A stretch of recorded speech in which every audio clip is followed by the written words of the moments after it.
ability to show us that our estimation based on map contours is wrong by providing a certificate of elevation. So I am going to attempt to measure the real effect, but I will tell you, you need to understand that when we do the roll for 2014, on these communities that are affected by the flood insurance, I'm going to be looking at the fourth quarter. I am not going to value properties on 2014 based on January through July sales when people were flying unaware and bought stuff without having any idea of what they were doing, and it's my intention to make sure the state knows that, and I don't really think anybody at the state is going to disagree, because frankly the fourth quarter is closest to January 1st, which is our appraisal date anyway. And we always lean toward the fourth quarter anyhow. But this year that may not mean good things for some of our beach communities, because there is a possibility that there's going to be a number of improved properties out there where the value of the improvement is just about nothing. Now, I have had taxpayers say to me, you should put my property on the tax roll for 0. It's not worth anything. And respectfully, that's not true. Because the underlying land has value to someone who wants to build a house up to code on it. It may not be the full land value we have on a lot today, because a buyer would have to go through the hassle of doing a demolition and doing the permits on the waterfront and all that stuff that makes building on the waterfront so joyful. But there's going to be some value left on those lots, but how much value is going to be left on them, I can't tell you. And the issue that we have, someone who works in government, the tough part of that is that some of our most delightful beach communities, where you do a lot of your work, are looking at horrible percentages in terms of the number of their homes that are affected. I mean, Madeira Beach, 83% of the single-family residences in Madeira Beach are the age to be pre-firm and are in a flood zone. 83%. Now, some of those, I heard y'all talking about houses that are elevated. But the certificates of elevation I've received from the cities, for the most part now, are almost all on post-firm homes. They're not on the pre-firm houses. They're people who had to pull permits to do things that had to comply with the new codes. That's what makes them post-firm. And that's where we're seeing the stuff that's elevated. And I think most of you today who are talking about elevated houses, we're probably talking about houses built after '74, for the most part. But we've got Madeira Beach sitting there with 83% of its housing stock pre-firm flood zone. North Reddington Beach, 66%. Reddington Beach, 80%. Reddington Shores, 63%. South Pasadena, 86%. St. Pete Beach, 78%. Treasure Island, 75%. Now that doesn't count the condos. Because frankly, I don't have any idea how the insurance folks are going to deal with the condos yet, other than to say most condos are of the type where the association buys the policy and the dollar cost of the flood insurance is apportioned out amongst the unit owners. And the last spreadsheet that I got from FEMA had those condos in a column titled "To be determined." Of course. I mean, well, better to be determined than what they've determined. Hey. Yeah. Good point. So that's what's going. That's kind of a glimpse at what I'm looking at for the fourth quarter of next year. But I really believe Pinellas County as a whole is going to get hit, but 87% of the houses in Pinellas County are either not in the flood zones or they're post-firm. So the county as a whole is probably going to see an effect on the real estate market, on market values, on taxable values because of this.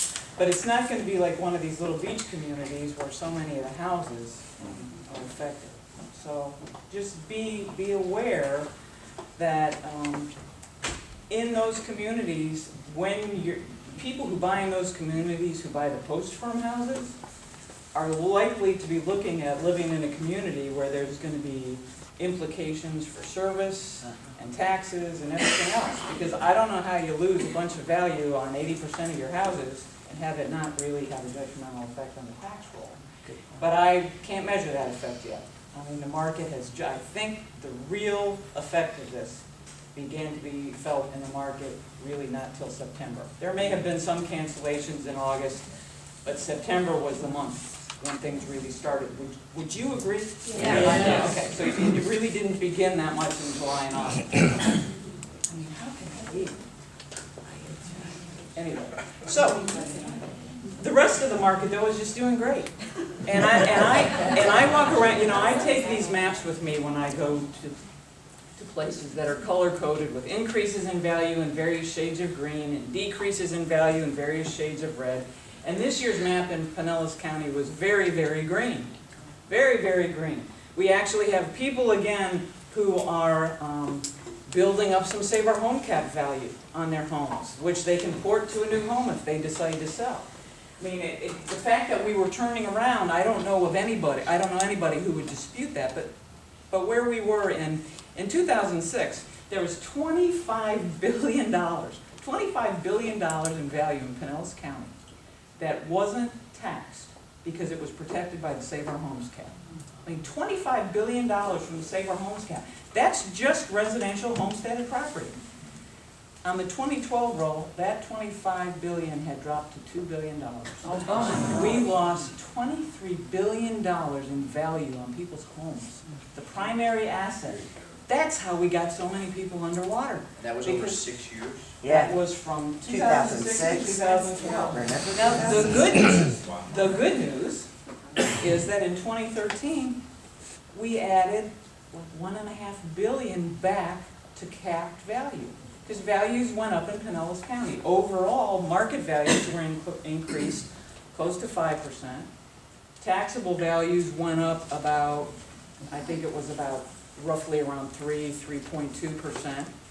The question you might ask, and I know most of you already know the answer, so I won't belabor this, is how come the market value went up 5%, but taxable value only went up 3%? And the answer is, Save Our Homes. It's actually kicked back in. We have a bunch of people who built up some capped value that they will now be able to take with them if they sell their homes. If you recall, Florida voters passed a very big property tax amendment in January of 2008.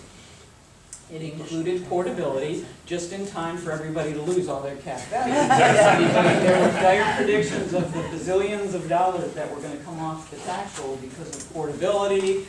And the reality is, in Pinellas County, maybe last year, 1,000 parcels got portability benefits. The value of portability was $22 million. Now, $22 million is a big number when we talk about it, but it's nothing on a $78 billion tax roll. Right. $22 million is nothing. So portability, I mean, people didn't have anything to port.